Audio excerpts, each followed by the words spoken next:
Producing clean drinking water, solving food shortages, and generating safe energy. These are just a few of the enormous challenges the world is facing today. Innovation is the key to our future, and according to one best-selling author in his latest book, he highlights the companies and countries seeking to make the world a better place. Chris Mitchell reports. Turkey's recent earthquakes serve as a tragic reminder of their widespread devastation. Much of the world's major population centers lie in fault lines. Following one major earthquake, an enterprising architect in Japan came up with a solution to house the multitudes of displaced people with temporary shelters, like these made often with recycled paper tubing. That's just one example of how innovators can take unique approaches to find solutions, provide alternatives, and discover breakthroughs for certain problems. Avi Jorish, author of the best-selling Thou Shalt Innovate, How Israeli Ingenuity Repairs the World, explored how Israeli innovators feel compelled to make the world better, from medicine to agriculture.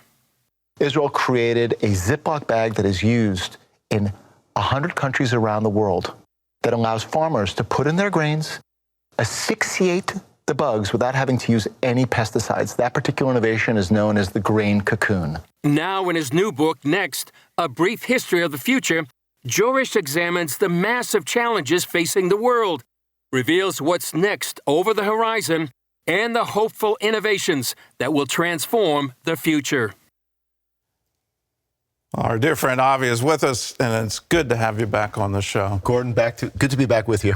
We're talking about the future, and the best way to predict the future is to invent it. So what do you see as the key inventions coming on the horizon next 5 years? All right, so the future is already here. It's just not evenly distributed. If you look around the world, you've got countries that are producing amazing innovations that are truly helping solve the great challenges we face today. If you look to the end of the decade, by 2030, the world is going to truly look different. Some cancers will be solved. Essential tremor, Tourette's, Alzheimer's, solved. We're going to have a man on the moon. Alzheimer's solved. Alzheimer's solved. We're going to have a man on the moon and possibly on our way to Mars. By 2030, we'll be running much more on alternative energy and autonomous vehicles. And by 2030, I'm glad you're sitting down, a computer is going to process faster than a human brain and truly allowing us to have thoughts and ideas to help us solve some of these great challenges that we could not have done before. Now, what does that really mean?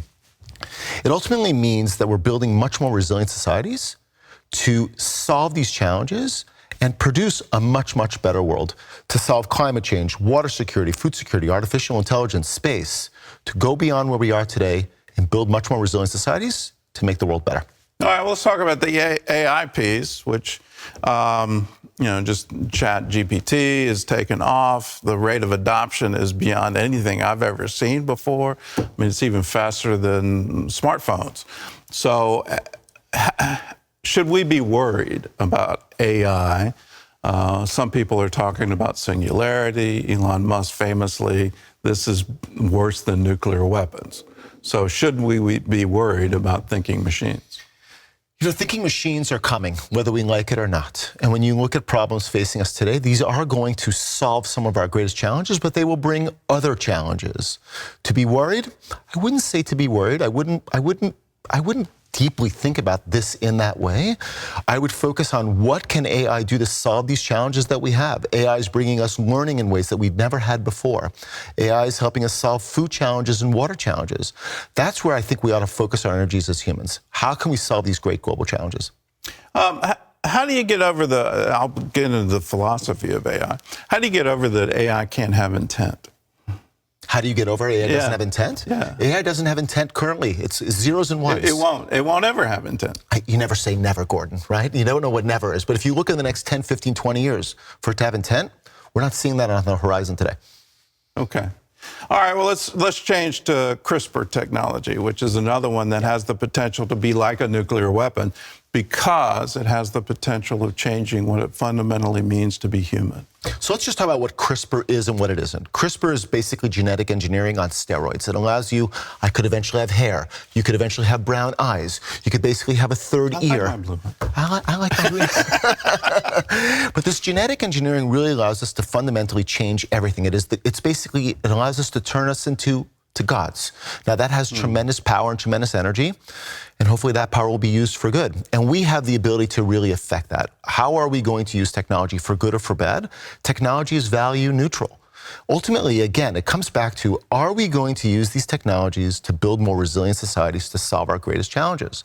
And I believe that in this fundamentally interesting moment in time, for the first time in human history, we have the ability to do that. Do we know enough to do it? It's sort of like we didn't know what we were doing when we split the atom. I think some of the scientists involved understood the ramifications, but I don't think the average person did. So as we develop these kinds of new technologies, do we really know what we're walking into? Or are we just, to use an old Greek myth, are we opening Pandora's box? We are opening Pandora's box. By the end of the century, by 2100, we're going to experience 20,000 years of human change. We've had 4,000 years of recorded history. We're going to experience, at least some scientists are predicting, 20,000 years of human change between now and the end of the century. That's extraordinary. The things that we have seen are unlike anything that compares to what our children and our grandchildren will see. The world is going to fundamentally look different in the next decade, and fundamentally different, unrecognizable by the end of the century. All right, well, let's talk about the positive side of it, because I think the positive side is really incredible, that you're going to have a world middle class that will have an affluence that humans haven't seen ever. How is that going to happen? Well, let's just take education, for example. During the pandemic, my children had to stay at home, much like yours and others in the country. And I had them using the Khan Academy. The Khan Academy is a free app. We've talked about this before, that allows you to basically study math from kindergarten level all the way to PhD level, math, science, statistics, physics, chemistry, biology. And it'll test you, and if you don't get 100%, you don't get to advance. That's right, you don't get to advance. And that is fundamentally going to take someone, and it's now available in something like 30 languages. When you have these sorts of programs that allow you to fundamentally take human knowledge and scale you up, depending whether you're rich, whether you're poor, all you need is access to your smartphone, that fundamentally changes the world. Many viewers will not remember when the smartphone came out. It came out in December 2007, roughly 15 years ago. Can you imagine? And it changed everything. It changed everything. And in 15 years from now, we're going to change again. By 2035, they're predicting that you can 3D print your limbs or your heart or other parts of your body. By 2045, you mentioned singularity. Singularity is the moment in time where we essentially become part human, part machine, and even potentially upload our thoughts into the cloud and go beyond ourselves. We don't really know what the meaning of these things are. We don't have much more visibility beyond 2045, but we do know that major change is taking place. We do know that by the end of the century, the world is going to fundamentally look different. Look at countries like Israel. Israel is one of the most resilient countries on the planet. It has gone from being mostly desert to now being a water superpower. You've gone from a country that couldn't rub 2 shekels together to now having more companies, more startups combined than Canada, India, Japan, Korea, and the United Kingdom combined. And when it comes down to solving some of these great world challenges like water, Egypt, a country that has 100 million people, is facing massive water challenges. Iran, a country of 80 million people that today is pointing its missiles at Israel, is going to be asking for how do we solve these water challenges in the next 10, 15 years. Here in the United States, 40 out of our 50 U.S. states are going to experience massive water challenges in the next 10 years. And so when you look at countries like Israel that are extraordinarily resilient, that's the future. In Next, I feature countries like Japan.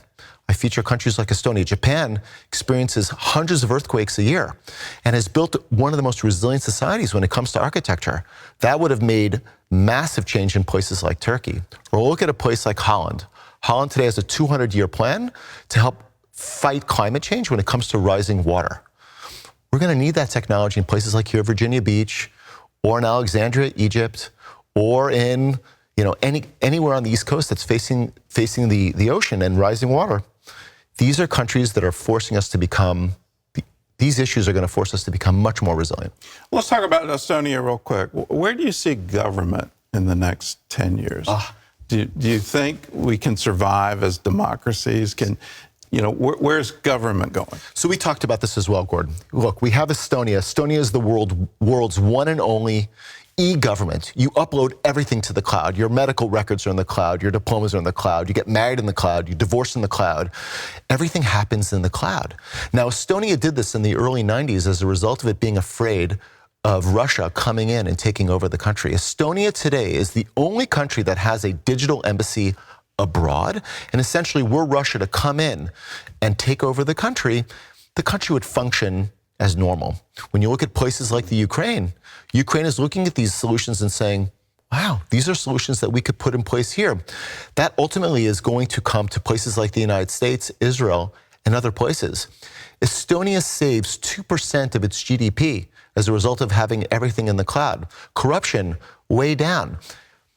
You have here a system of government that is much more efficient, and that is ultimately where we are going. Estonia has put in place an amazing series of solutions where cybersecurity up, data protection up, and allowing you essentially to operate in a digital society and knowing that your data is secure. Well, it might be secure. Let's hope it's secure. It might be. We've just scratched the surface. The book is entitled Next, A Brief History of the Future, and you can find it wherever books are sold. I encourage you to get it. It'll give you some idea of where we're all going, and hopefully you won't lose sleep over it, wondering how in the world are we ever going to vote in the cloud, and how can we have government in the cloud. Avi, it's always a pleasure to have you. Thanks for having me.